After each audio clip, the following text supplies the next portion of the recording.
garuu ilmaan Oromoo manaatii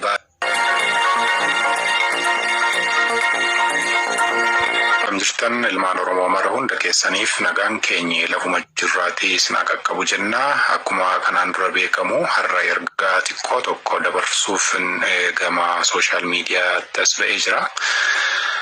Egaa haalli nuti keessa jirru numa beektu amma makkan rakkisaa ta'ee xinnoo aksesii neetwoorkii waan arganneefidha. Gara laayifii irratti ba'ee ergaa jajjabduu lamaan tokko ilmaan Oromoodhaaf ibsuu waan barbaadeefi akkuma beekamu egaa suurri keenyas maaf hin argamu yoo nuun jettanii egaa numa beektu waan darbeerraatii quba qabdu jennee yaadna.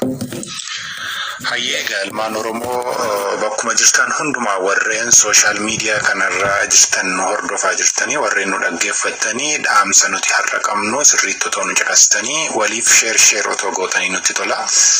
Garuu wanta hamtuu fi wanta gadhee keessa teenyeetidha yeroo amma kana ergaa isinii dabarsuu kan nuti barbaannu.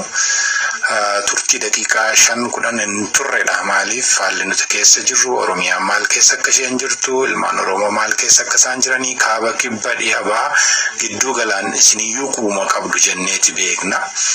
Kanaaf egaa gara ergaa kootti darbaa ergaan inni jalqabaati akkuma kanaan dura isinitti himaa turree waraanni PP yookaan sirni nafxanyaa Oromiyaatiin bulchaa jiru Oromiyaatiin miidhaa jiru jedhee uf dhaadatu.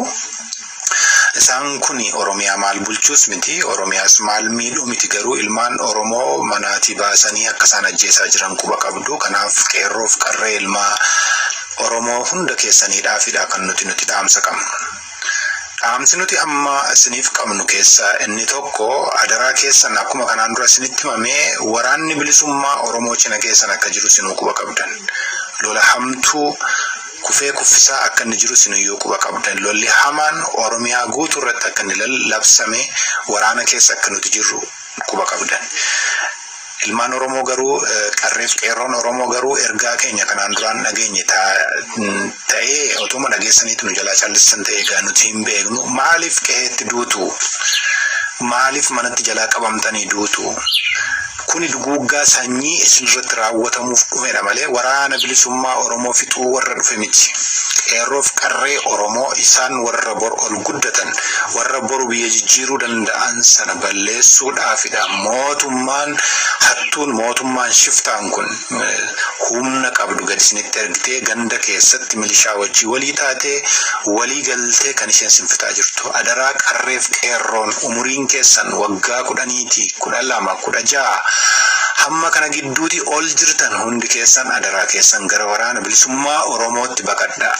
Maaliif duutu du'a keessan yeroo dhageenyu nuti baay'ee gaddina hin boonya. Isaan unuun miti loluu kan dhufan isiniin balleessuu isiniin ajjeesuu waan dhufaniif maaliif qeeteessanii duutu. Kanaaf gara waraana bilisummaa Oromootti deebi'aa isiniin jenna. Haalli amma isin keessa jirtan quba qabna. Haalli nutis keessa jirrus quba qabna. Garuu isaan unuun miti kan lolaa jiran. Nuti immoo yeroo dhufnee isinirraatii qolachuudhaaf dhufnu baay'een keessan daa'ima of jala naqxaniiti godaantu hin fiigdu hin baqattu garatti dhukaasuu hin qabnu. Nuti kan qabsoonee fi uummata kanaaf. Nuti kan bosona keessa jirru uummata Oromoodhaaf. Yeroo waraanni ka'ummoo yeroo isinirraatii ittisuudhaaf dhufnu garuu baay'een keessan daa'imman of jala gootanii manguddoo of jala gootanii fiigdu. Mee maal haa goonu? Mee akkamitti isinirraati? Otoo isin jirtanii isiniin ajjeesaa isaan sanas rasaasa walitti roobsuun kun ni taati. Kanaaf adaraa keessan maaloo warreen baqachaa jirtan taa'aa gadi ciisaa jennee kanaan dura isinitti himneerra. Akkamitti akka miliquu dandeessan lafa qabadhaa gadi jedhaa isiniin jenneerra. Nuti isinirraa qolachuudhaaf dhufna. Yeroo nuti isinirraa qolachuudhaaf dhufnu garuuti isin ilmaan keessan of jala buustanii daa'ima of jala buustanii daa'ima baattaniiti fiigdu. Fiigichaan rasaasa jalaa ba'uun hin danda'amu. Waan nuti isiniin jennu maaliif hin dhageessani? Warreen manguddoonis warreen ga'eessoonnis adaraa keessan kana nu hubadhaa isiniitiin jenna. Diinni silaa diinuma durumayyuu numa beektu akka inni isin ajjeesuuf isin balleessuuf mana isin irratti guggubuuf jireenya keessan balleessuuf Oromiyaa burjaajessee qabeenya isin qabdan lukkuu saataatu hanga sa'aa sangaatti hoolaa dabalatee hundumaa hawwataa dhiigni jaalleewwanii yerootti dhangala'aa jirudha. Dhiigni ilmaan Oromoo yerootti dhangala'aa jiru kana keessa teenyeetidha kan sooshaal miidiyaatiin ammallee sagaleen nu dhaggeeffadhaa gurra nuuf kennaa jennee kan isinitti himaa jiru lola hamtuu keessa teenye. Maalo hadaraa keessan ilmaan Oromoo bakka lolli jijjiiru hundumaatti bakka hin jiru Oromiyaan amma dirree waraanaa taateetti isin hin beektu. Kanaatiif hadaraa ilmaan keessan fuutanii hin baqatina. Tokko waan nama ajaa'ibu keessa horii fa'aa ooftanii deemtu. Eessa dhaqattu mee beekee abbaa keessaniirra mee horii kana eessa dhaqattu? Rasaasa kan robutti horii oofuun meeshaa mana keessaa fudhattanii deemuun mee eessa dhaqtu? Maaliif hin teessanii mana keessan adabattanii? Mana keessan keessaatii gadi ba'aatii balbala keessaniitiin garaadhaan lafa ciisaa isiniin jennee isinitti himneerra hanga dhukaasni sun darbutti. Adaraa keessan gufuu nutti hin ta'ina ilmaan Oromoo warreen akka kana gootan. Hin baqatina lubbuudha dhugumadha isinitti murteessu garuu baqachuun fiiguun furmaata hin ta'u rasaasa jalaa isin hin baasu. Achuma ciisaa yoo duuti isinii dhufteetti achitti isiniin hanqattu fiigdaniif waan gootan hin qabdan. Mudhii keessan jabeeffadhaa garaa keessan hidhadhaa. Ilmaan Tigraay koo waan akka kanaa ni beeku sirriitti dhagaa jala galaniitidha kan isaan ofirraatii diina isaanii qolatanii dabarsan. Amma waa'ee ilmaan Tigraay isinitti odeessu isinis ilmaan Oromoo kun hundi keessan bakka lolli gurguddaan amma deemamaa jiru kana keessatti naannoo kanarratti amma isin lafa qabattanii gadi jettanii juf bira dabarsuudha. Nuti isin bira jirra, nuti isinirraatii qolachaa jirra.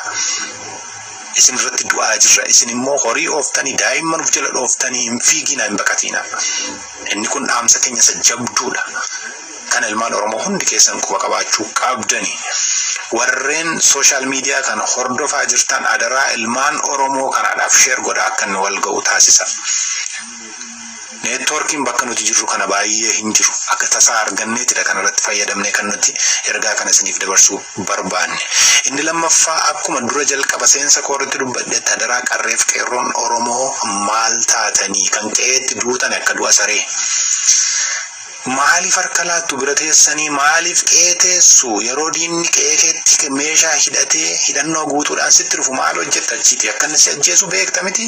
Maaliif hin baqattu? Maaf jalaan daattu? Maaf hin dhuftu gara waraana bilisummaa Oromootti? Maaf hin baqattu? Wayin gara bosonaatti hin baqattu? Maaliif du'a saree duuta? Yaa qeerroo yaa qeerree. Mee amma torbeenuma kana gidduu kana keessatti guyyuma lamaan kana gidduutti meeqatu du'e? Godinaalee Oromiyaa yookaan zooniilee Oromiyaa kutaalee Oromiyaa meeqa keessaatiin ni dhageenya. Jaalleewwan takka nuuf bilbilan nutti himu isin maal taatanii? Adaraaf qarreef qeerroon umuriin keessan ga'e teessanii afaan diinaa hin bu'iina. Ammas dhaamsa keenya nuti isiniidhaaf dhiiga keenya dhangalaasaa jirra. Nuti isiniin oolchachuudhaaf jecha ganamaaf galgala qabsaa'aa jirra. Maaloo adaraa yaa qarree nu dhagaa warri gurra qabdan kan bahaa kan dhiyaa kan gidduu galaa kan lixaa hundi keessan Oromoon hundinuu rakkoo dhufe kana ilmaan Oromoo irraa qolachuudhaaf waraanni bilisummaa Oromoo mudhii isaa hidhateeti halkaniif guyyaa beela dheebuu otoo hin jedhin sinirraatiin lolaa jira kufee kuffisaa jira. Isin garuu qe'ee teessanii maaliif duutu? Maaliif qe'ee keessatti immoo teessanii warreen shamarran warreen qarreen maaliif gudeedamtu? Koottaa gara waraana bilisummaa Oromoo gara bosona Oromiyaatti baqadhaa isin cina jirra. Lafa nuti jirru jarruun dhuftu nuti garuu isinirraa qolachuudhaaf yeroo dhufnu isin garuu mana keessa faatteessu. Yeroo waraanni ka'u akkamitti mana keessa teessu? Boombiin tokko isinirratti darbatamuu danda'a. Meeshaaleen gurguddaan nu ka'u kun mana keessatti isin fixuu danda'a. Mana keessa hin taa'ina. Bahaa gadi. Manichi gubachuu wayya, manichi baduu wayya malee isin du'uu hin qabdani. Bor manni ijaarama. Boru qabeenyi ni dhufa garuu lubbuu keessan boru fiduu hin dandeenyu. Nuti Oromiyaa kana dirree waraanaa goone boru eenyutti hafna? Isin dhagaachanni keenyi ilmaan Oromoo qarreef qeerroodha. Saba Oromooti. Kanaaf isin irratti qabsaa'aa jirra. Nuti nama aangoo barbaadu miti. Walabummaa bilisummaa Oromiyaadhaaf jechadha kan dhiiga keenya dhangalaasnu. Erga du'uun hin oolle garuuti koottaa rasaasuma tokkollee dhukaasaatii du'aa inni kun waan guddaadha. ibidda keessa teenya isinitti dubbachaa jirra. Isiniif jennee isinitti dubbachaa jirra. Isiniif jenneetis qabsaa'aa jirra. Kanaaf adaraa keessan ilmaan Oromoo hundi keessan warri taatan bakka amma jirtanii bakka waraanni gaggeeffamaa jiru kana keessatti callistanii mana keessa hin taa'ina. Gadi ba'aatii bakkeedhaan naannoo isaa sanallee akkuma wayii tokkollee gadi ciisaa ofirra dabarsaa. Inni kana dhadhaamsi keenya. Inni lammaffaa kan nuti isinitti dhaammachuu barbaannu inni guddaa fi inni hangafti jennee yaannu diinni yeroo ammaa kana karaa adda addaa gara keessanitti yaa'aa jira. Fakkeenyaaf warreen liyyuu haayilii Amaaraa warreen jedhaman afaan warri hin beekne warri sagalee keessan illee warri qooqa afaan Oromoo dhaga'uu hin barbaanne jibban jiru Oromiyaa keessatti hamma yeroo har'aa kana keessatti gara namoota baay'eedha kan biratti booji'amee jiru. Waraana Eertiraa kan Sumaalee Boorana keessatti argitaniitu. Kanaatiif waan isin irratti duulame akka ilmaan Tigraay irratti duulame biyyoota ollaatii jalqabee hamma biyyoota warreen keessaa warreen Oromoo hin jaallanne jibban kanadha waan ta'eef namni isiniif hilu hin jiruuti. Mootummaan kun nu gargaara, mootummaan kun nurra oola jettanii nu gargaara jettanii jaallattanii jalan taa'ina. Shaanee qallabaa turte maal qallabaa turte jedheeti biddaan si guba booda. Otoo ati waa tokko hin godhin, otoo ati waa'ee hariiroo waa'ee waraana bilisummaa Oromoo hin beekin garuu beekta jedhamtee du'aa jirta waan ta'eef isa kanarraati lafuma jirtanii of eeggadhaa. Adaraa keessan gara waraana bilisummaa Oromootti baqadhaa, gara quubsuma mooraa bilisummaa waraana bilisummaa Oromootti otoo baqattanii gaariidha isiniitiin jenna. Walumaa galatti gadhaamsa koo xumuruudhaaf hin jira. Waraanni bilisummaa Oromoo yeroo ammaa kana keessa akka diinni odeessitu miti, akka diinni asaastu miti. Waraanni bilisummaa Oromoo injifannoolee gurguddaa galmeessaa jira. Isinis quba qabdu ni beektu. Karaa adda addaa miidiyaa adda addaatiin isiniif dabarsuudhaaf neetworkii waan hin jirreef rakkoowwan adda addaa waan jiruuf karaa sooshaal miidiyaa irraatiinis ta'e miidiyaawwan bakkee jiran irratti illee isinii dabarsuudhaaf hangoonuun wallaalchisee jira. Sababiin isaas immoo maaliifi neetworkiin hin jiru karaa isiniif dabarsinu hin jiru. Kanaaf waraanni bilisummaa Oromoo yeroo ammaa kanatti sa'aatii amma irra jiru irraa kana keessatti injifannoo gurguddaa kan inni galmeessaa jiru waan asiif asii miti. Uummanni Oromoo kanatti jabaachuu qaba. Uummanni Oromoo kana deeggaruu qaba. Uummanni Oromoo jajjabeessuu qaba waraanasaa. Waraanni kuni akka isarratti duulame balleessuudhaaf sila guyyaama tokko jala dhaabbachuu hin dandeenyu. Kadhannaan keessanii fi inni isin nu cina dhaabbattan inni nuti haqaaf jennee manaa baane Rabbiin keenya nu gargaare yeroo kana ilmaan keenya ilma Orobboloonni keenya kiristaanaas musliimaas du'aayii warri nu gootan warreen nuuf kadhattan nu cina dhaabbattanii injifannoo boonsaarra jirra. Waraanni mooraa isaatii cabsee har'a gara waraana bilisummaa Oromootti baqachaa jira.